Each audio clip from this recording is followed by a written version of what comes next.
हमेशा रहती है उपयोगी। जाने क्या है ये? महाभारत को अमूमन युद्ध से संबंधित ग्रंथ माना जाता है, पर वास्तव में यह जीवन के हर पहलुओं से जुड़ा हुआ ग्रंथ है, जिसकी उपयोगिता व प्रासंगिकता कभी खत्म नहीं होती। ये ग्रंथ आमजन से लेकर राजनीति व प्रबंधन के कई गुण में सिखाता है। आज हम आपको महाभारत की 13 ऐसी सीखों के बारे में बता रहे हैं जो जीवन के हर क्षेत्र के लिए उपयोगी है। महाभारत सिखाता है कि लड़ाई या युद्ध किसी भी व्यक्ति या देश के लिए अंतिम विकल्प होना चाहिए। शिशुपाल के बार बार आक्रमण पर भी श्री कृष्ण युद्ध से बचते रहे। जरासंध, कालयवन और बाणासुर के आक्रमण पर उन्होंने मथुरा को छोड़ रणछोड़ कहलाना भी स्वीकार किया, पर वे अंत तक युद्ध टालने रहे। महाभारत से पहले भी उन्होंने कौरवों को शांति दूत के रूप में खूब समझाया। सारे प्रयास विफल होने पर ही उन्होंने अंत में युद्ध का समर्थन किया। महाभारत बताता है कि अधूरा ज्ञान खतरनाक होता है। अर्जुन के पुत्र अभिमन्यु ने मां के गर्भ में चक्रव्यूह में घुसने का ज्ञान तो पा लिया, लेकिन उससे निकलने की जानकारी नहीं मिली। ये अधूरा ज्ञान ही उसके लिए प्राणघातक साबित हुआ। महाभारत के युद्ध में उसकी मौत चक्रव्यूह में फंसने से ही हुई। इसलिए हमें अपने कार्य क्षेत्र का पूरा ज्ञान होना चाहिए। महाभारत युद्ध का आधार कौरवों व पांडवों के बीच खेला गया जुआ था, जिसमें पांडव जीत के लालच में अपना सब कुछ हारने के बाद पत्नी द्रौपदी को भी दांव पर लगा उसे गवा देते हैं, जिसके बाद हरी सभा में उसका चीरहरण ही महाभारत युद्ध का मुख्य कारण बना। ऐसे में महाभारत हमें सिखाता है कि लालच में आकर जुए व सट्टे जैसे कामों में नहीं फंसना चाहिए। महाभारत हमें सत्य व नीति का साथ देना सिखाता है। भीष्म, द्रोणाचार्य व कर्ण जैसे योद्धाओं ने सही व गलत को जानने पर भी कौरवों का साथ देकर अपयश प्राप्त किया, जबकि श्री कृष्ण ने कमजोर लेकिन सही पांडवों का साथ देकर हमेशा सत्य व नीति का साथ देने की शिक्षा दी। पांडवों की जीत ने यह भी साबित किया कि अंत में विजय सत्य की होती है। महाभारत दोस्ती की भी अनूठी मिसाल है। भगवान श्री कृष्ण ने अपने मित्र अर्जुन की हर परिस्थिति में सहायता की। महाभारत युद्ध में सारथी की भूमिका निभाकर गीता का उपदेश देकर सही रास्ते पर चलने की शिक्षा भी दी। महाभारत में कर्ण व दुर्योधन की मित्रता भी यह सीख देती है कि दोस्त यदि गलत है तो उसका साथ नहीं देना चाहिए, वरना उसकी गिनती खलनायकों में होती है और वह अपयश का भागी होता है। धृतराष्ट्र ने बेटे दुर्योधन को राजा बनाने के लिए उसके हर पाप में साथ दिया। उसके मोह के कारण ही महाभारत के युद्ध की नौबत आई।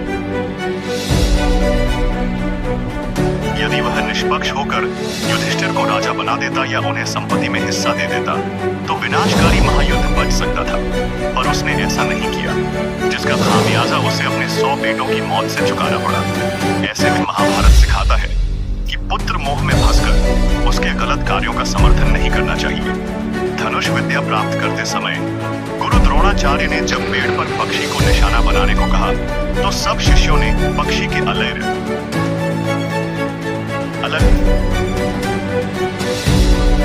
अलग अंगों के देखे जाने की बात कही, पर अर्जुन ने केवल उसकी आंख को लक्ष्य कर केवल वही देखने की बात कही। इसी तरह द्रौपदी के स्वयंवर में भी अर्जुन ने केवल मछली की आंख को ही लक्ष्य बना उसे भेद दिया।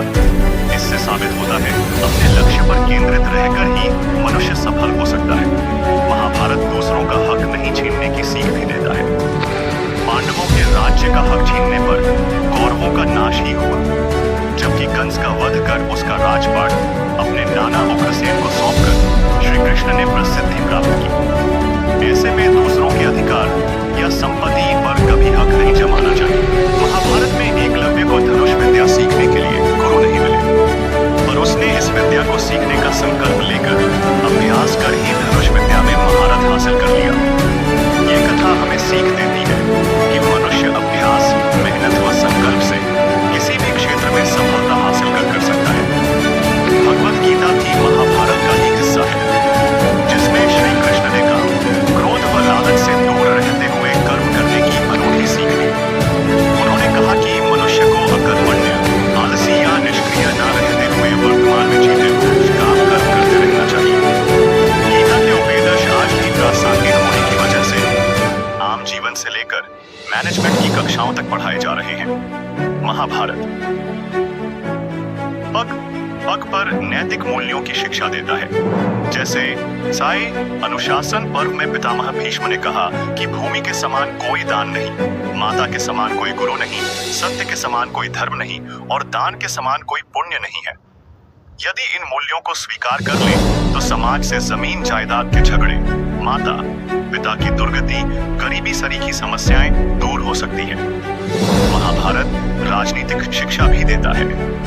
यह ग्रंथ सिखाता है कि अन्यायपूर्ण किया गया शासन ज्यादा समय तक नहीं ठहरता। राजा को हमेशा धर्मपूर्वक शासन करना चाहिए। समानता, स्वतंत्रता व न्याय तक सबकी पहुंच होनी चाहिए। ऐसा नहीं होने पर शासक का कंस व कौरवों जैसा हाल होता है। महाभारत में एक चक्रा राज्य का राजा अपने बल की बजाय बकासुर राक्षस के बल पर राज करता था।